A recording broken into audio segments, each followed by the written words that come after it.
Good morning students, कैसे हैं? बढ़िया, वेरी गुड। तो जैसा कि हम लोग पिछले टर्म पे बायोलॉजिकल क्लासिफिकेशन चैप्टर की स्टडी कर रहे थे और हमने वहां पे 5 किंगडम क्लासिफिकेशन यानी कि आरएच विटेकर सर का क्लासिफिकेशन हमने स्टडी कर लिया था। उसके आगे हम लोग आज 6 किंगडम क्लासिफिकेशन के बारे में देखेंगे। वैसे तो इसके बारे में क्वेश्चन कभी कभार पूछा जाता है कि 6 किंगडम क्लासिफिकेशन किसने दिया, बस उतना ही, उससे ज्यादा नहीं है। तो हम लोग थोड़ा सा पढ़ लेंगे कि 6 किंगडम क्लासिफिकेशन किसने दिया था। तो देखते हैं चलो 6 kingdom classification. 6 kingdom classification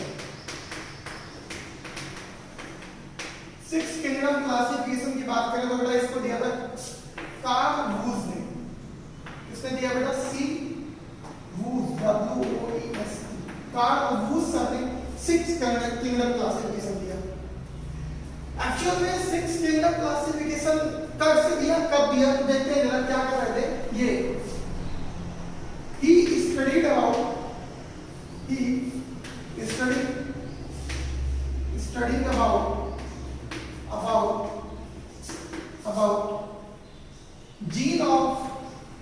gene of 16S RNA। 16S RNA, ये 16S RNA आप लोगों को थोड़ा सा अजीब लग रहा होगा कि सर ये क्या होता है। तो एक्चुअल में आपने RNA केवल दो ही टाइप का सुना होगा, एक तो ATS है ना, एक बेटा ATS और एक 70S है ना। ये प्रोकैरियोट्स में होता है और ये यूकैरियोट्स में, ठीक है। तो समझ ध्यान से, मतलब प्रोकैरियोट्स का और यूकैरियोट्स दोनों में होता है ये, ठीक है, समझ रहे हैं। तो इस तरीके से 70S 80S सुना होगा। तो इनकी सब यूनिट्स जो होती हैं, सब यूनिट का मतलब क्या होता है? सब यूनिट का मतलब होता है कि उनसे जो छोटे पार्ट, उसको छोटे पार्ट में कट कर दे तो उनकी सब यूनिट आ जाती है। उन सब यूनिट का भी सब यूनिट होता है 16S RNA, है ना। समझ रहे हो आप? समझो बात को कि किसी बड़ी चीज को आपने दो पार्ट में डिवाइड किया, दो पार्ट में डिवाइड करने के बाद आपने उसको उस आधे पार्ट को फिर और छोटे पार्ट में डिवाइड किया, तो उसी का है। इसको हम डिटेल में पढ़ेंगे आगे, अभी नहीं। तो आपको सिर्फ इतना ही जानना है कि वो क्या स्टडी कर रहे थे। जीन 16S RNA, S का मतलब होता है सेप्टेम्बर यूनिट, ये भी हम आगे पढ़ लेंगे, बिल्कुल भी टेंशन नहीं लेना है, ठीक है। या सेडिमेंटेशन कोएफिशिएंट होता है। तो इसके जीन की स्टडी कर रहे थे, किसके जीन की? 16S RNA के जीन की, ठीक है। तो इन्होंने क्या पाया? ही फाउंड, क्या पाया? फाउंड दैट क्या पाया कि इन difference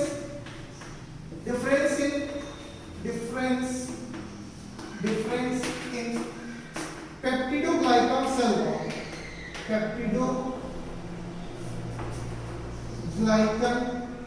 cell wall, ठीक है, पेप्टिडोग्लाइकन सेल वॉल, ठीक है, एंड ब्रांच लिपिड चेन या chain lipid, branch chain lipid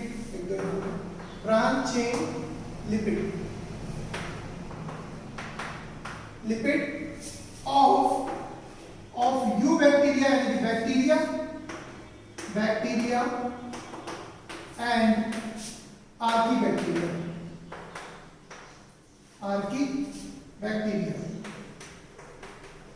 बहुत ध्यान से देखना, यहाँ पे ये दो टर्म बहुत ध्यान से याद रखना है, सेल वॉल और ब्रांच चेन लिपिड, ठीक है। तो इन्होंने डिफरेंसेस पाए कि सेल वॉल का जो पेप्टिडोग्लाइकन है उसमें कुछ डिफरेंस होता है और ब्रांच चेन लिपिड यानी कि लिपिड जो होता है, फैट होता है, ठीक है, उसमें ब्रांचिंग में कुछ डिफरेंस होता है। किसके? बैक्टीरिया की सेल वॉल में कुछ डिफरेंस अलग होता है, यानी कि बैक्टीरिया की सेल वॉल में कुछ अलग टाइप का और आर्की बैक्टीरिया की सेल वॉल में कुछ अलग टाइप का। बात समझ रहे हो कि मतलब ये आर्की बैक्टीरिया थोड़ा बैक्टीरिया से अलग होते हैं, ऐसा उन्होंने पाया। तो जब उन्होंने पाया तो उन्होंने सोचा कि भाई बैक्टीरिया और आर्की बैक्टीरिया दोनों एक ही किंगडम में रखे हुए हैं। अब पहले से कौन से किंगडम थे? 5 किंगडम की बात करेंगे हम लोग। 5 किंगडम तो यहाँ पे क्या किया, यहाँ पे एक किंगडम पहला था मोनेरा, दूसरा बेटा क्या था प्रोटिस्टा, तीसरा बेटा क्या था, तीसरा था बेटा फंगी, चौथा क्या था प्लांटी, और पांचवा है बेटा एनिमलिया। क्या एनिमलिया। ठीक है, तो इस तरीके से 5 किंगडम यहाँ पर प्रेजेंट है। अब इन्होंने क्या किया, जब मोनेरा में क्या क्या रखा था, बैक्टीरिया है तो बहुत कुछ इसमें, तो इसमें आर्की बैक्टीरिया भी रखा था, आर्की बैक्टीरिया। ठीक है, तो ये दोनों रखे थे। अब जब मोनेरा में बैक्टीरिया और आर्की बैक्टीरिया रखा था तो इन्होंने देखा क्या उनमें दोनों में डिफरेंस है, तो जब डिफरेंस है तो उन्होंने क्या किया, ही डिवाइडेड, आगे क्या किया, he divided Monera into two kingdom, उन्होंने 2 किंगडम में मोनेरा को डिवाइड कर दिया। ठीक है, कौन कौन सा बेटा,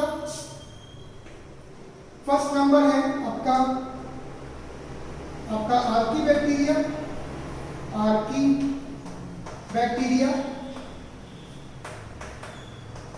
और सेकेंड नंबर था यू बैक्टीरिया।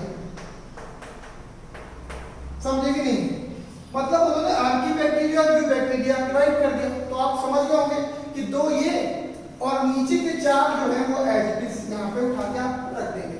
तो आपके 2 आर्की बैक्टीरिया और यू बैक्टीरिया 2 किंगडम ये हो गए, 4 ये हो गए, तो ये 6 किंगडम क्लासिफिकेशन हो गया है। कंफर्म। अब यहाँ पे सबसे बड़ी बात ये थी कि इन्होंने और भी आगे कुछ बताया। इन्होंने क्या बताया कि इन्होंने 3 डोमेन सिस्टम दिया, आल्सो गिव 3 डोमेन सिस्टम। ठीक है, 3 डोमेन सिस्टम, 3 डोमेन बनाए। उन डोमेन्स के नाम क्या गया था, बहुत ध्यान से, सब बहुत इंपॉर्टेंट है। पहला डोमेन तो था बैक्टीरिया, पहला बैक्टीरिया था, दूसरा आर्किया, और तीसरा था यूकैरिया। ठीक है, मतलब 3 डोमेन, एक बैक्टीरिया, एक आर्किया और एक यूकैरिया, 3 डोमेन्स दिए इन्होंने। 3 डोमेन्स देने के बाद इनका एक और बात था जो इन्होंने बोला, क्या बोला, इस बॉक्स के अंदर हम लिख देते हैं कि ही बिलीव, या यहाँ पे लिख देते हैं बिलीव दैट all organisms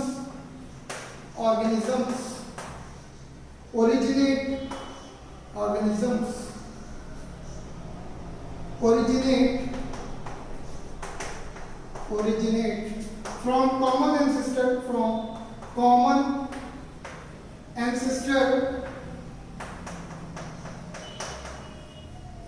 जिसका नाम बन दिया प्रोजीनोट।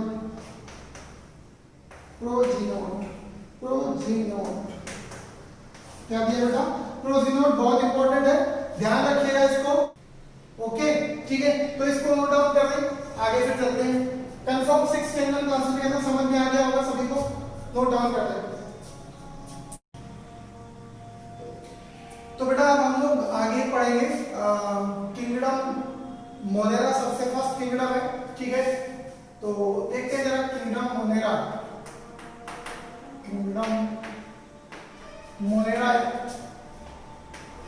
फर्स्ट किंगडम है। तो किंगडम मोनेरा की बात करें तो सबसे पहले तो हम यही लिख देते हैं यूनिसेल्युलर प्रोकैरियोट्स।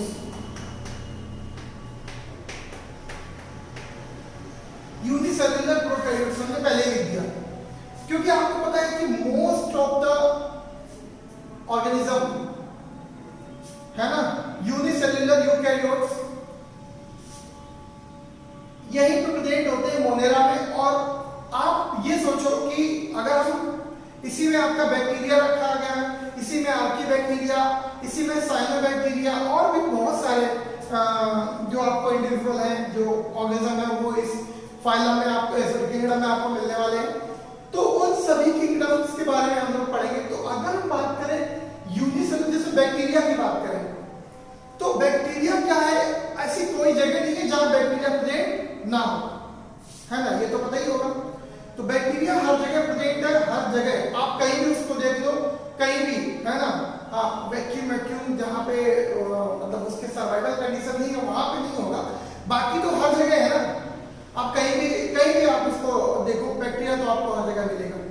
तो जो चीजें हर जगह प्रेजेंट होती हैं, है ना, और ये नेक्ड आई से देखा जा सकता है, नेकेड आई से हम उनको नहीं देख सकते।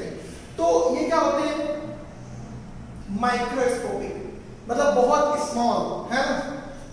इसके बाद इन्हें हर जगह, यानी कि आप चाहे हाईली पीएच की बात करें, यानी कि 2 से 3 पीएच में भी रह सकते हैं कुछ बैक्टीरिया, कुछ हॉट यानी कि वाटर बहुत ज्यादा गर्म होगा 100 डिग्री सेल्सियस, वहां भी रह सकते हैं, है ना। तो कुछ सलाइन वाटर में बहुत ज्यादा सलाइन वाटर होगा, वहां भी इनके मेंबर्स रहते हैं। यानी कि मोनेरा जो है वो बहुत माइक्रोस्कोपिक ऑर्गेनिज्म इसमें भरे पड़े हुए हैं, यूनिसेलुलर प्रोकैरियोट्स, ठीक है ना। तो जरा देखते हैं इसमें क्या क्या कुछ पॉइंट्स हम लिखते हैं। फर्स्ट पॉइंट,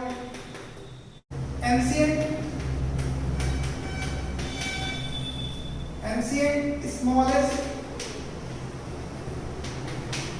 एंड अबंडेंट, ठीक है। अबंडेंट यानी कि यहां पे आप देख सकते हैं कॉस्मोपॉलिटन,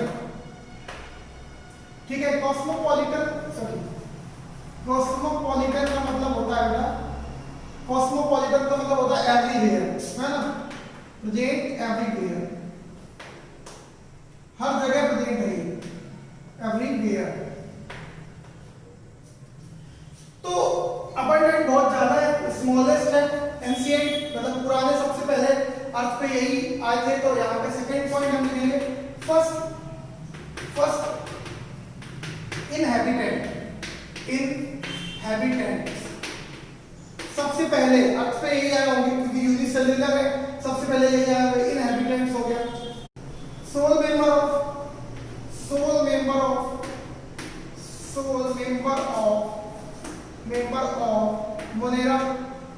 मोनेरा के सोल मेंबर, ठीक है। इसके बाद नेक्स्ट, फाउंड कहाँ का, मतलब इवन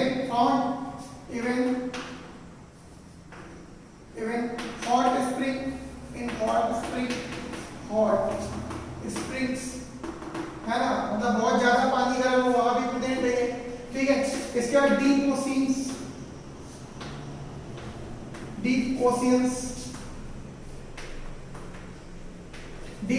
प्रेजेंट है। इसके बाद एसिडिक पीएच और हाईली सलाइन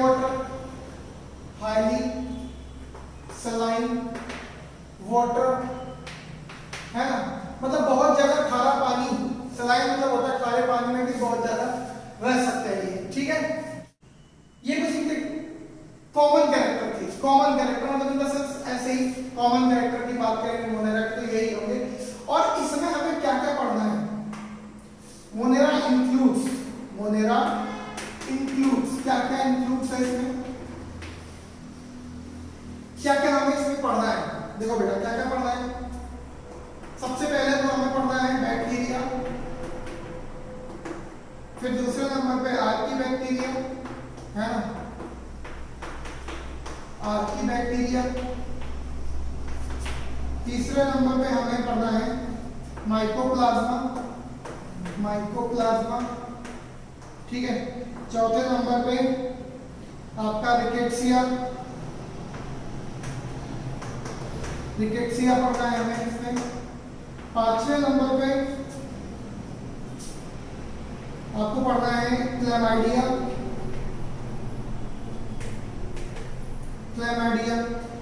सिक्स नंबर पे आपको पढ़ना है एक्टिनोमाइसीट्स।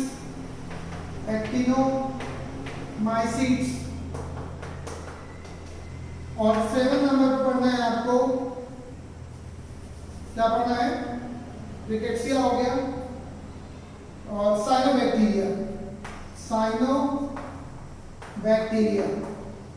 साइनोबैक्टीरिया को हम लोग BGA ब्लू ग्रीन एल्गा भी बोलते हैं। तो बेटा हम लोग मोनेरा में ये सभी इंडिविजुअल्स के बारे में पढ़ेंगे या ग्रुप्स के बारे में पढ़ने वाले हैं, ठीक है। तो आप लोग इसको नोट करें, फिर हम इनके जनरल कैरेक्टर देखते हैं। तो जनरल कैरेक्टर हम पहले यहाँ पे जनरल कैरेक्टर डाल देते हैं, जनरल कैरेक्टर, ठीक है। जनरल कैरेक्टर हम लोग पढ़ेंगे तो उसी टाइम यहाँ पे हम एक डायग्राम बनाएंगे बैक्टीरिया का। बैक्टीरिया में सबसे पहले तो हम सबसे अंदर की तरफ एक लेयर बनाएंगे,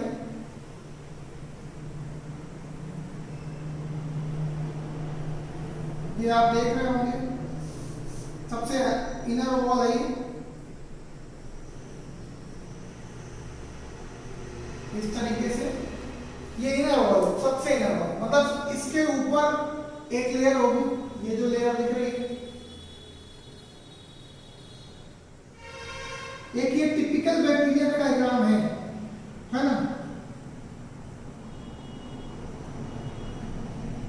इसके ऊपर भी एक लेयर होगा,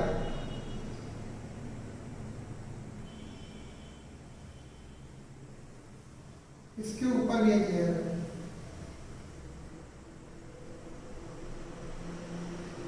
ठीक है। इसके बाद इसका अंदर ये साइटोप्लाज्म भरा हुआ है, यहाँ पे ये साइटोप्लाज्म, तो यहाँ पे हम लिख देते हैं कि ये है cytoplasm.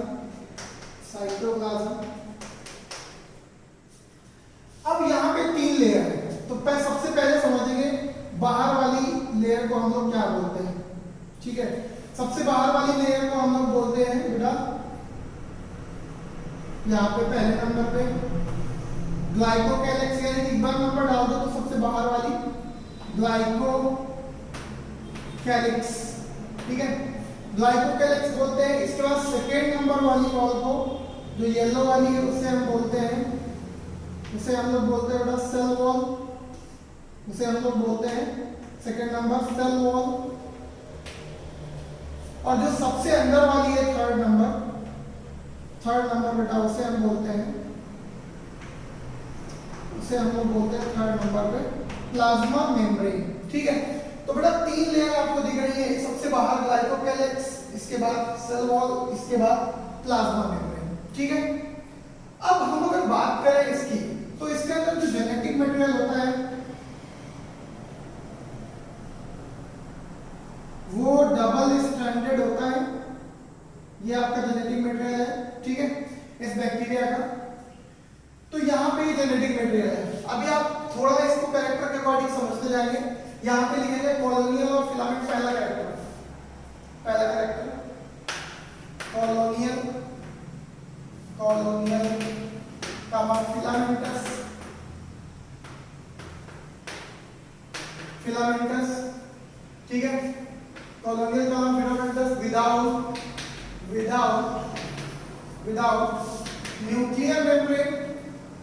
Nuclear membrane comma nucleus comma histone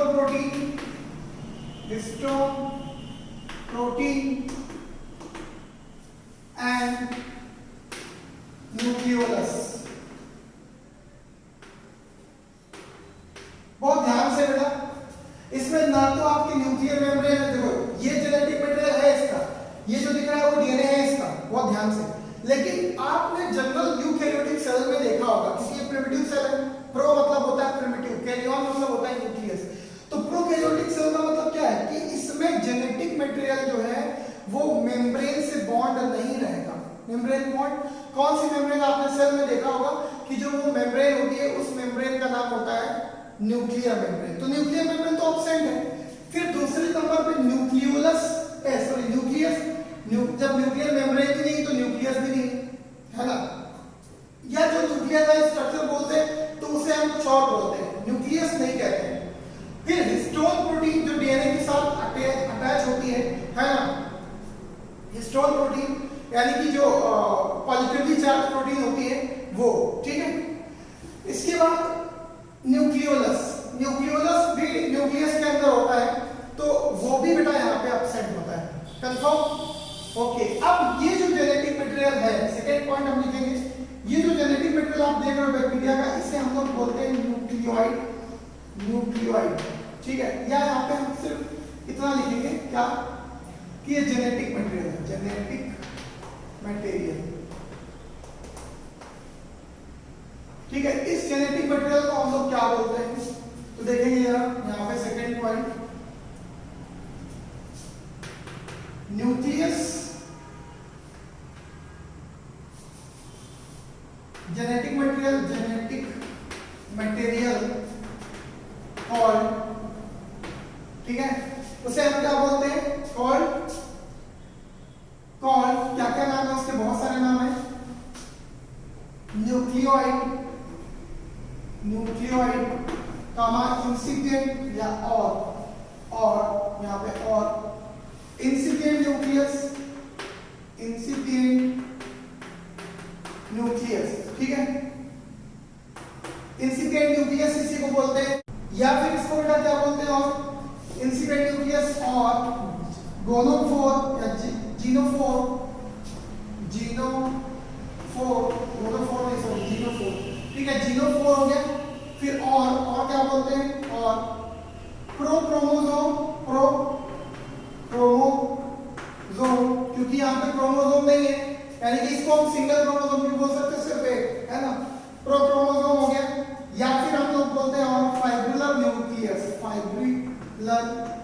nucleus, ठीक है। इतने सारे इसके जेनेटिक मटेरियल के नाम हैं, ठीक है, नेम्स मतलब इतने सारे, ठीक है। तो ये जेनेटिक मटेरियल की कहानी हो गई अंदर की।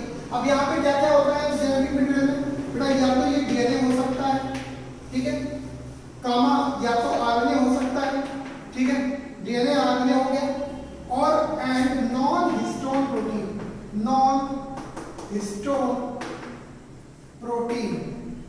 ठीक है, नॉन हिस्टोन प्रोटीन प्रेजेंट है। बहुत ध्यान से रखना है कि जेनेटिक मटेरियल को हम लोग न्यूक्लियाइड बोलते हैं, या इंसिपिएंट न्यूक्लियस, या जीनोफोर, या प्रोक्रोमोसोम, फाइब्रिलर न्यूक्लियस। इसमें क्या होता है, डीएनए हो सकता है, आरएनए की, और नॉन हिस्टोन प्रोटीन होती है। हिस्टोन प्रोटीन नहीं, मैंने पहले ही बोल दिया कि without nuclear membrane, nucleus, histone protein and nucleolus. Confirm? ठीक है। अब हम लोग अगले स्ट्रक्चर की तरफ चलेंगे। तो अगला स्ट्रक्चर जो पढ़ेंगे वो हम बाहर से स्टार्ट करते हैं, सबसे बाहर से, है ना। तो सबसे बाहर देखेंगे, सबसे बाहर बेटा देखिए तो हमारे पास है सेल, सॉरी, ग्लाइकोकैलिक्स। सबसे पहले बाहर देखेंगे, हमारे पास 2 पॉइंट हो गया यहाँ पे। ये तो एक ही पॉइंट है, मतलब जेनेटिक मटेरियल से लेकर के, तो इसको आप ऐसे थर्ड पॉइंट यहाँ पे। थर्ड पॉइंट क्या होगा, ग्लाइकोकैलिक्स, ठीक है। तो ग्लाइकोकैलिक्स सबसे बाहर आप दिख रहे हैं, ग्लाइकोकैलिक्स आपको दिख रहा है। ग्लाइकोकैलिक्स 2 टाइप का हो सकता है बेटा, ठीक है। ग्लाइकोकैलिक्स हो सकता है थिन हो सकता है, ठीक है, कामा लूज हो सकता है, कामा पॉलीसैकेराइड से बना हुआ है, पॉलीसैकेराइड से बना हुआ है, ठीक है। देखो थिन जब है वो लूज है और पॉलीसैकेराइड से बना हुआ है ना। और दूसरी तरफ एक क्या है, थिक है, कामा रिजिड या रिजिड है, और किससे बना हुआ है, polysaccharide plus polypeptide,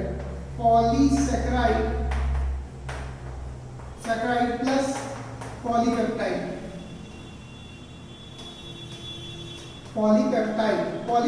plus polypeptide से बना हुआ है। तो देखो क्या क्या बोलेंगे, ये जो बनाएगा इसे हम लोग बोलेंगे स्लाइम लेयर। क्या बोलेंगे, स्लाइम लेयर। और जो रिजिड है, देखो ये थिन है, लूज है, फ्लेक्सिबल है थोड़ी सी, तो इसे स्लाइम लेयर बोलेंगे। और जो थिक है, मोटी है, रिजिड, हार्ड है, और पॉलीपेप्टाइड प्लस पॉलीसैकेराइड की बनी है, तो इसे हम बोलेंगे कैप्सूल। क्या बोलेंगे, कैप्सूल, ठीक है। कैप्सूल मतलब कुछ बैक्टीरिया होते हैं जिनमें ये कैप्सूल प्रेजेंट होता है, वो जल्दी से आसानी से एंटीबायोटिक्स के थ्रू नहीं मरते हैं। अगर ये बॉडी में इन्फेक्शन करते हैं तो बॉडी में क्या होता है कि ये रेजिस्टेंट बना लेते हैं अगेंस्ट एंटीबॉडी, है ना। एंटीबॉडी ये जल्दी पे काम नहीं करती क्योंकि अपनी बॉडी के ऊपर कवर होता है इनका, इसलिए जल्दी इन्फेक्टेड नहीं, मतलब उनको हार्म नहीं कर सकता एंटीबायोटिक्स। ये ज्यादा हार्मफुल होते हैं, इसीलिए इसमें बेटा ग्राम निगेटिव बैक्टीरिया आते हैं। कौन से it include gram negative bacteria.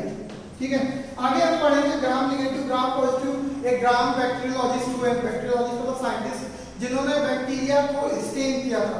तो जिसमें स्टेन आया, जिसमें स्टेन मतलब होता है कलर करना, तो जिसमें कलर चढ़ गया, मतलब जो अब मान लो मेरे ऊपर आप कलर डालो तो हम रंग करने होगा, फिर आपको धुल दो तब भी मेरे ऊपर कलर लगा रहा, वो आपने बड़ा खतरनाक चटक वाला कलर डाल दिया है ना, फिर भी कलर लगा रहा, तो उस कंडीशन में ये पॉजिटिव हो गया। अगर कलर नहीं धुला तो पॉजिटिव हो गया, और धुल गया तो निगेटिव। समझे कि नहीं? तो आपको समझना है ये बात। तो ये आगे आप समझेंगे ग्राम निगेटिव क्या होता है। तो ग्राम निगेटिव ज्यादा हार्मफुल होते हैं क्योंकि इनके अंदर थिक पॉलीसेकेराइड और पॉलीपेप्टाइड के कैप्सूल होता है, और अगर थिन है तो स्लाइम लेयर। अब बात आती है कि बेटा इस लेयर बॉडी में हर कोई चीज किसी न किसी चीज से बनी होती है ना, हर चीज कहीं ना कहीं से ओरिजिनेट होती है। तो वही सेम यहाँ पे कंडीशन है कि जो ग्लाइकोकैलिक्स है, सबसे बाहर वाली लेयर है ना, जो ग्लाइकोकैलिक्स है ये एक्चुअली किससे फॉर्म होती है? इट फॉर्म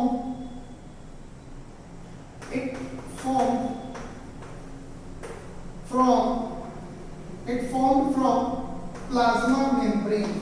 मेनली इसको कौन फॉर्म करता है? Plasma membrane. कंफर्म? तो बेटा इसको नोट करें, फिर आगे चलते हैं।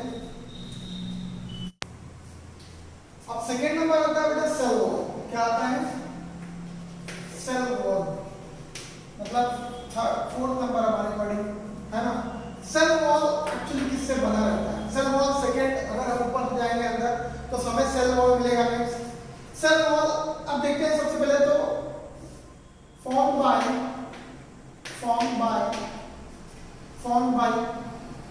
Plasma membrane. ये भी प्लाज्मा मेम्ब्रेन के थ्रू फॉर्म होता है। एंड केमिकली इसमें केमिकल कौन सा होता है? Chemically peptidoglycan.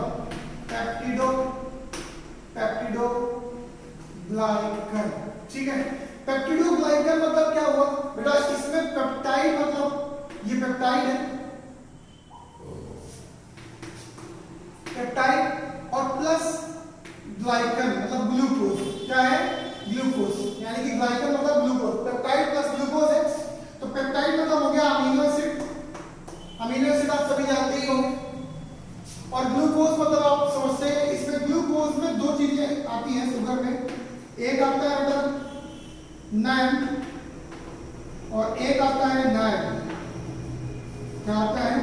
NAG, नाग वो वाला नहीं, फुसफुस करने वाला। इनके नाम बेटा क्या क्या है देख लो जरा। ये पहले वाले का नाइट्रोजन कंटेनिंग ग्लूकोज है, सॉरी शुगर है।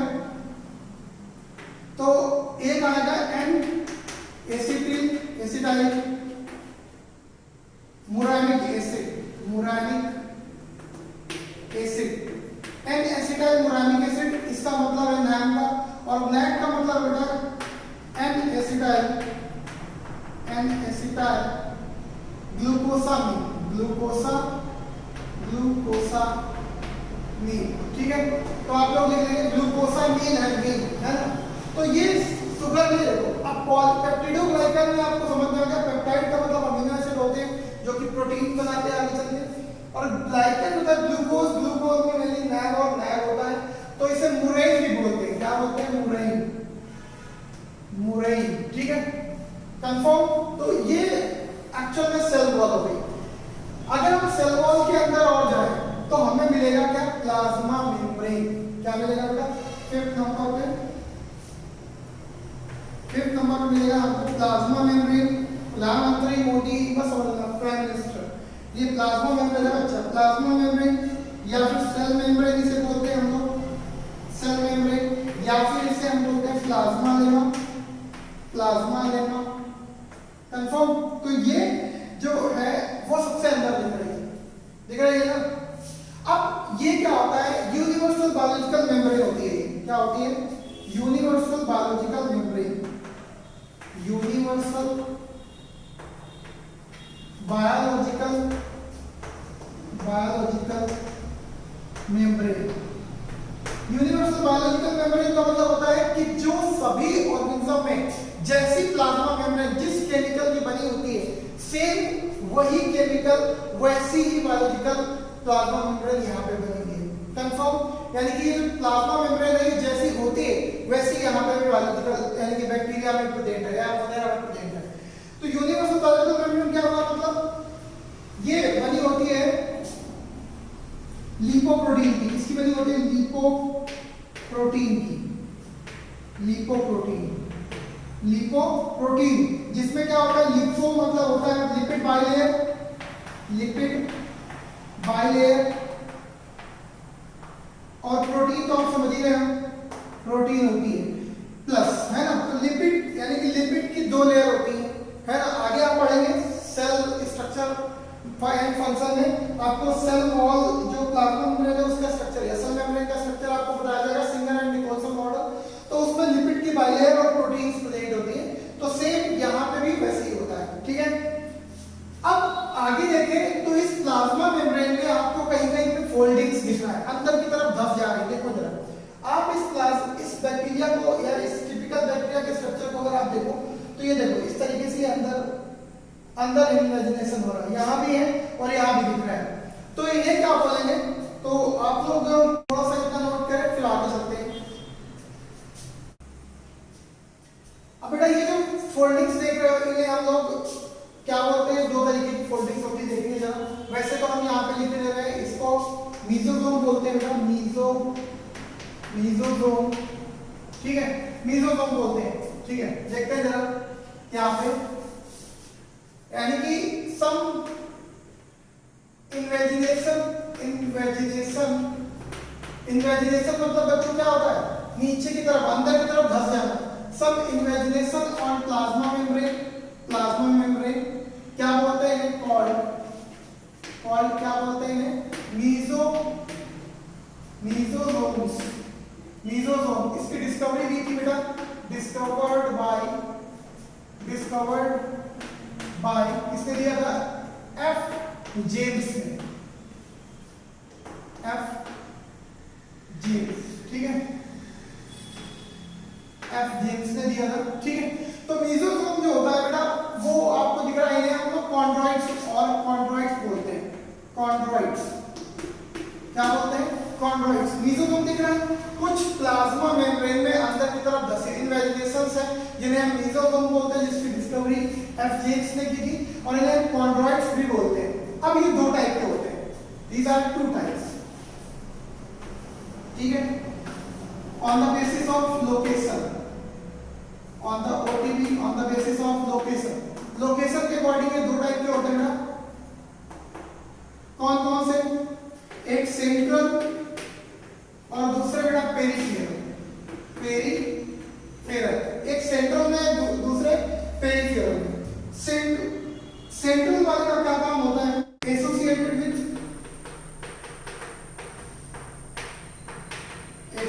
With DNA.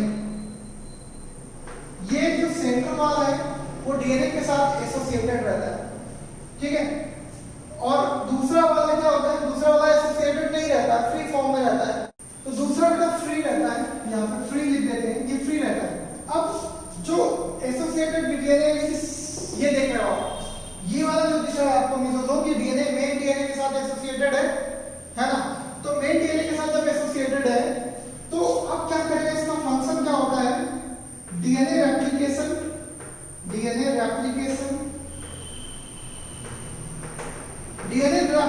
का मतलब क्या होता है बेटा? DNA duplication. मान लेते हैं एक सेल को दो सेल में कन्वर्ट होना है, तो क्या करेंगे? पहले उसका जेनेटिक मटेरियल 1 से 2 बनाना पड़ेगा, है ना। मान लो आपके पास एक सेल है, एक छोटी सी सेल है यहाँ पे, ये सेल, इसके अंदर ये डीएनए एक, ठीक है। अब मान लो आपको इससे 2 सेल बनानी है या कोई ऑर्गेनिज्म 2 सेल बना, तो क्या करेगा? एक इसमें रखेगा, एक इसमें रखेगा। ऐसा तो नहीं कि आधा तोड़ के इसमें रख देगा, आधा तोड़ के इसमें रख देगा, है ना, वैसा नहीं करेगा ना। तो क्या होता है कि डबल यानी कि डीएनए की डबलिंग होती है, कि डीएनए जो होता है डबल होता है। क्यों? क्योंकि आगे चल के क्या होता है? Help in cell division. ये सेल डिवीजन करता है, क्या करता है? Cell division. सेंट्रल जो दिख रहा है उसमें आपको क्या ये एसोसिएटेड विद डीएनए, डीएनए के साथ एसोसिएटेड होता है और DNA replication of cell division में हेल्प करता है। जो फ्री फॉर्म में जो आप उधर देख रहे हो जो सिंगल पड़ा हुआ है वो क्या करता है, वो पेरिफेरल, वो क्या करेगा कि सबसे पहले तो help in respiration, help in respiration, ठीक है, रेस्पिरेशन। और दूसरा काम होता है cell wall formation, cell wall secretion, secretion लिख दो यहाँ पे, सेल वॉल सिक्रीशन। तो मैंने आपको सेल वॉल में लिखाया था कि it is secrete by the plasma membrane. तो एक्चुअल में मेसोसोम जो है स्ट्रक्चर वो प्लाज्मा मेम्ब्रेन की फोल्डिंग है। तो यहाँ पे दोनों आप मेसोसोम का दोनों फंक्शन दे सकते हो, एक सेंट्रल और एक पेरिफेरल का, ठीक है। तो इसको भी नोट करें, फिर हम आगे देखते हैं। अब बेटा यहाँ पे आपने देखा कि मेसोसोम जो है पेरिफेरल वाला वो क्या करता है, रेस्पिरेशन। और अगर हम यूकैरियोटिक सेल की बात करें, किसकी, यूकैरियोटिक सेल की, तो वहां पे रेस्पिरेशन कौन करता है, माइटोकॉन्ड्रिया। आपने सुना होगा mitochondria is a power house of the cell, power house of cell सुना होगा। तो पावर हाउस क्यों, क्योंकि उसमें एनर्जी बनती है, एनर्जी बनती है मतलब एटीपी बनता है। हमारी बॉडी में एनर्जी किस फॉर्म में होती है ना, वो नहीं एनर्जी कि मतलब कोई और एनर्जी टाइप को, इलेक्ट्रिसिटी है ना, एटीपी फॉर्म में एनर्जी होती है हमारी बॉडी में। और ये कैसे बनती है, जब हम फूड इंटेक करते हैं और एयर जाती है तो फूड का बर्निंग होता है और बर्न करके क्या बनता है, एटीपी, है ना, कंफर्म। तो वही इसी तरीके से यहाँ भी ये जो पेरिफेरल आपका मेसोसोम है वो सेम काम करता है, यानी कि mesosome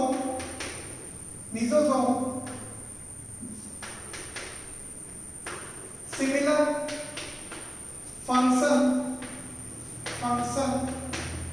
as eukaryotic mitochondria, eukaryotic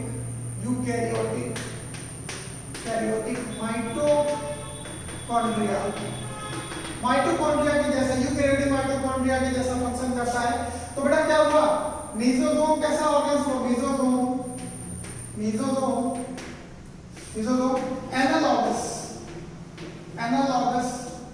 organ होगा। कैसा हुआ, एनालॉगस ऑर्गेन। एनालॉगस ऑर्गेन्स का आप मतलब समझ गए होंगे कि फंक्शन तो सिमिलर है ना, फंक्शन तो सिमिलर है लेकिन ओरिजिन अलग अलग है, कंफर्म, ठीक है। इसके साइटोप्लाज्म में आगे चलते हैं। तो यहाँ पे देखेंगे कुछ राइबोसोम्स प्रेजेंट होते हैं बेटा। एक्चुअल में दीज राइबोसोम्स ये राइबोसोम्स है, राइबोसोम्स। और ये कौन सा राइबोसोम्स है बेटा, देखो नेक्स्ट नंबर आता है राइबोसोम्स। तो 5th-6th नंबर होगा राइबोसोम। राइबोसोम्स क्या होते हैं, फैक्ट्री ऑफ प्रोटीन। और यहाँ पे पाए जाते हैं सर 70S, कौन से वाले, 70S राइबोसोम पाए जाते हैं, ठीक है, दिख रहा है आपको। नेक्स्ट एक डायग्राम और यहाँ पे बना देते हैं तो आपको समझेगा कुछ यहाँ पे इस तरीके से।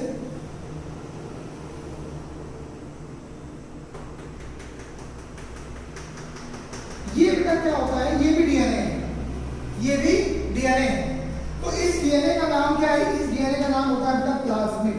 क्या नाम होता है, प्लाज्मिड। तो जरा देखते हैं इसके बारे में पढ़ते हैं इधर लोग, नेक्स्ट नंबर 7 नंबर पे, ठीक है, प्लाज्मिड, ठीक है। इसी को हम लोग और एक्स्ट्रा क्रोमोसोमल जीन बोलते हैं, एक्स्ट्रा क्रोमोसोमल जीन। मतलब कि ये जो मेन जीन है, मेन डीएनए है, उससे ये अलग डीएनए। अगर हम बाई चांस इस जेनेटिक मटेरियल को निकाल दें, इस जेनेटिक मटेरियल को, मेन जेनेटिक मटेरियल को निकाल दें, तो बैक्टीरिया मर जाएगा। बैक्टीरिया क्या होगा, मर जाएगा।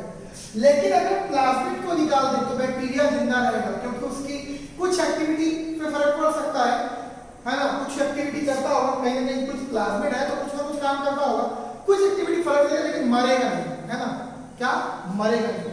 तो देखते हैं क्या होगा इसका प्लाज्मिड या एक्स्ट्रा क्रोमोसोमल जीन का। तो सबसे पहले देखेंगे कि सर्कुलर डबल स्ट्रैंडेड डीएनए, ठीक है, सर्कुलर डबल स्ट्रैंडेड डीएनए। इसकी डिस्कवरी किसने दी? डिस्कवरी लिख लेंगे आप, डिस्कवरी, डिस्कवरी बेटा किसने दी? डिस्कवरी दी लैडरबर्ग ने, LADERBERG, लैडरबर्ग ने। तो क्या होता है कि सर्कुलर डबल स्ट्रैंडेड डीएनए दिख रहा है आपको। अब अगर हम क्या करें, नॉन इसेंशियल डीएनए, ये कैसा है? नॉन इसेंशियल, जरूरी नहीं है उतना, non essential comma found in some bacteria, some bacteria, कुछ ही बैक्टीरिया में पाया जाता है, सभी में नहीं, कुछ बैक्टीरिया में आपको मिलेगा, सब में नहीं मिलेगा।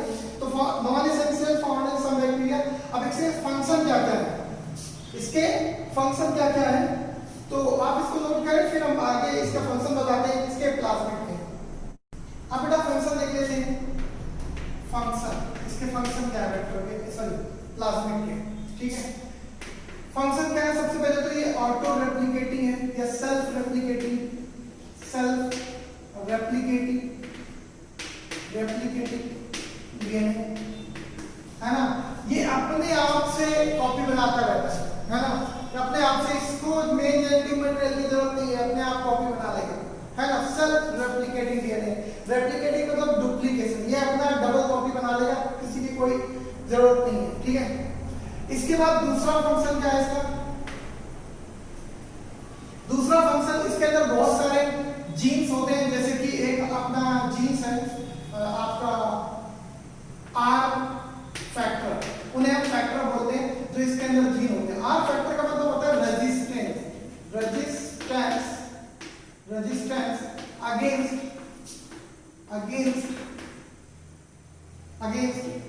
एंटीबायोटिक्स, एंटीबायोटिक्स मतलब कुछ बैक्टीरिया के अंदर क्या होता है कि अगर इस प्लाज्मिड में कहीं पे कोई जीन है, ऐसा जीन है जिसमें आर फैक्टर है, तो उस बैक्टीरिया को जल्दी आप कोई एक एंटीबायोटिक से नहीं मार सकते हो, है ना, जिसके अंदर आर रेजिस्टेंस फैक्टर, ठीक है, रेजिस्टेंस फैक्टर होता है।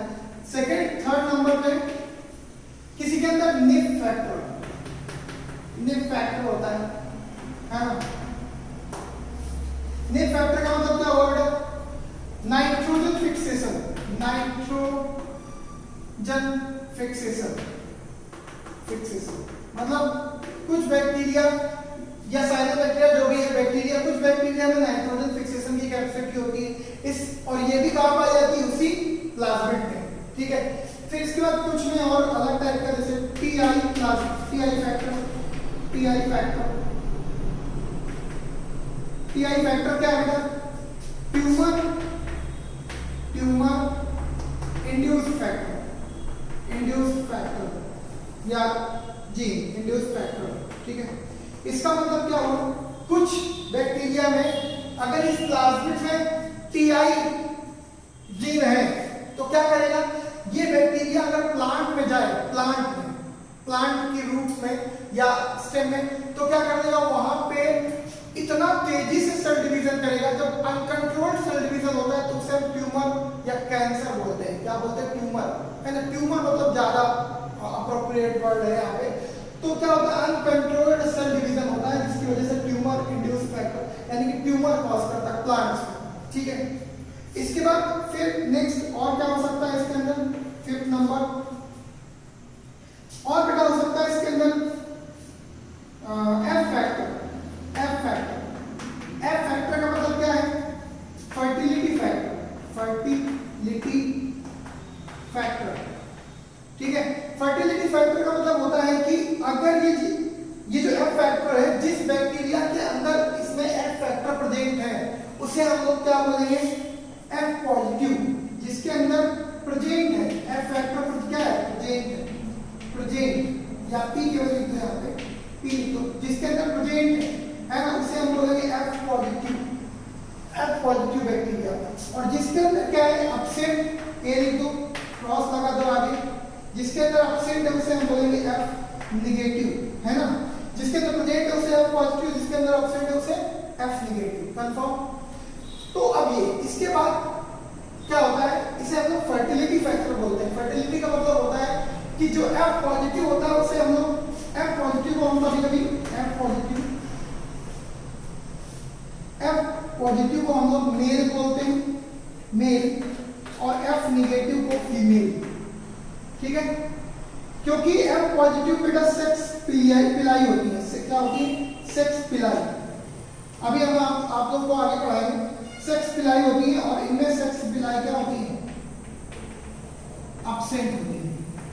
इसमें एब्सेंट होती है, इसमें प्रेजेंट होती है। समझ रहे हो? इसमें एब्सेंट और इसमें प्रेजेंट और इसमें एब्सेंट होती है। कंफर्म? तो पिलाई क्या होती है अभी थोड़ी देर में हम देखेंगे। यहाँ पे कुछ इस तरीके का ऐसे आउटग्रोथ निकली रहती है, छोटी छोटी बहुत सारी, और कुछ बड़ी होती है, कुछ ये इस तरीके से बड़ी होती है और कुछ छोटी छोटी होती है। तो ऐसे आउटग्रोथ निकली दिखाई देगी, है ना, उन्हें हम बोलते हैं। तो इसे भी बोलते हैं, फिर आगे बताते हैं। अब बेटा देखो यहाँ पे इसका जो आप देख रहे हो कि कभी कभी प्लाज्मिड जो होता है, प्लाज्मिड, ठीक है, if plasmid attached to main chromosome का मतलब क्या हुआ? अगर प्लाज्मिड इससे अटैच हो जाए, ये मेन क्रोमोसोम है ना, इससे अटैच हो जाए, अटैच मेन क्रोमोसोम, तो क्या कहते हैं? कॉल्ड क्या बोलते हैं इसे हम लोग? इपीजोम। क्या बोलते हैं बेटा? इपीजोम बोलते हैं इसको। और इस टाइप के बैक्टीरिया को हम लोग दिस टाइप ऑफ बैक्टीरिया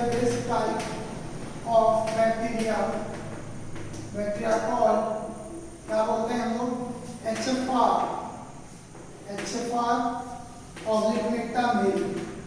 मेटामेल, है ना। तो अब आपको समझ में आ गया होगा कि एक्स्ट्रा क्रोमोसोमल का मतलब होता है प्लाज्मिड, है ना। एक्स्ट्रा क्रोमोसोमल का मतलब क्या होता है? प्लाज्मिड। और मेन जो जेनेटिक मटेरियल होता है वो जेन्स, वो क्या होता है? मेन जेनेटिक मटेरियल, उसे हम निकाल नहीं सकते। प्लाज्मिड का बेटा बायोटेक्नोलॉजी में बहुत ज्यादा यूज होगा, ये हम आगे पढ़ेंगे। जब बायोटेक्नोलॉजी पढ़ेंगे तो प्लाज्मिड बहुत ज्यादा यूज होने वाला है इसका। ठीक है, अब हम देखते हैं पिलाई।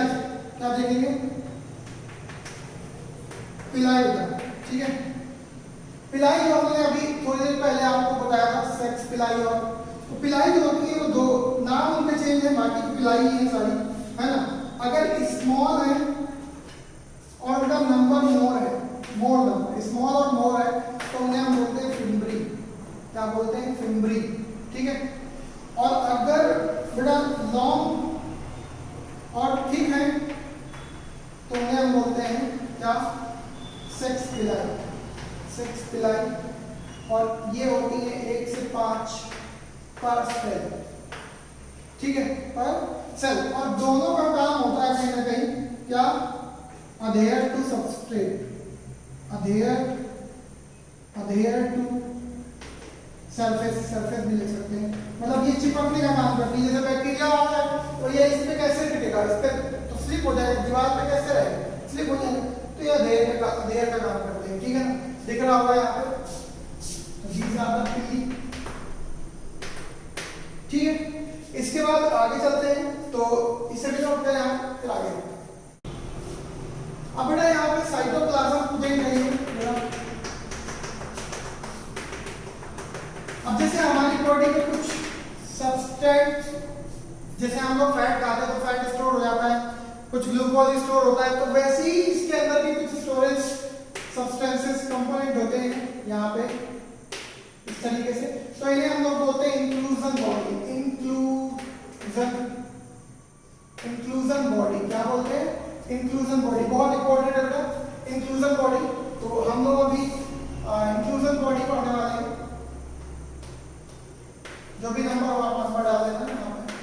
इंक्लूजन बॉडी, ठीक है। इंक्लूजन बॉडी अब क्या होता है कि जैसे ग्लाइकोजन बॉडीज, ग्लाइकोजन ग्रैन्यूल्स, ठीक है। तो ये क्या करते हैं? स्टोर कार्बोहाइड्रेट, कार्ब्स, ठीक है। कार्ब्स मतलब कार्बोहाइड्रेट, ठीक है। और ये क्या होते हैं? Store food material. मतलब यहाँ पे हम लोग लिख सकते हैं स्टोर फूड मटेरियल, मतलब ये फूड मटेरियल स्टोर करते हैं, ये इंक्लूजन बॉडी होते हैं। फिर बेटा ये वॉल्यूटिन ग्रैन्यूल्स होते हैं, कुछ वॉल्यूटिन ग्रैन्यूल्स। वॉल्यूटिन ग्रैन्यूल्स क्या करते हैं? स्टोर फॉस्फेट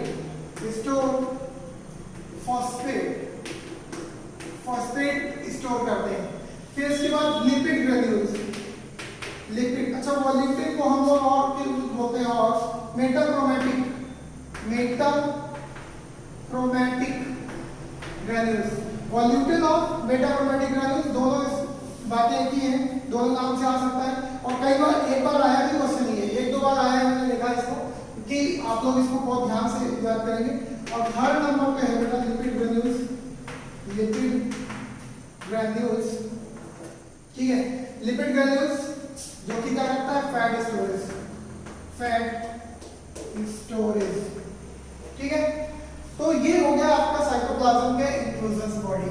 ठीक है बेटा, क्या होता है कि अभी साइटोप्लाज्म में और भी एक टिपिकल बैक्टीरिया के अंदर बात करें तो बहुत सारे और भी चीजें मिलेगी, है ना, जो कि हम आगे नेक्स्ट टॉपिक पे नेक्स्ट लेक्चर में पढ़ेंगे, है ना। तो अभी नोट करें और आज के लिए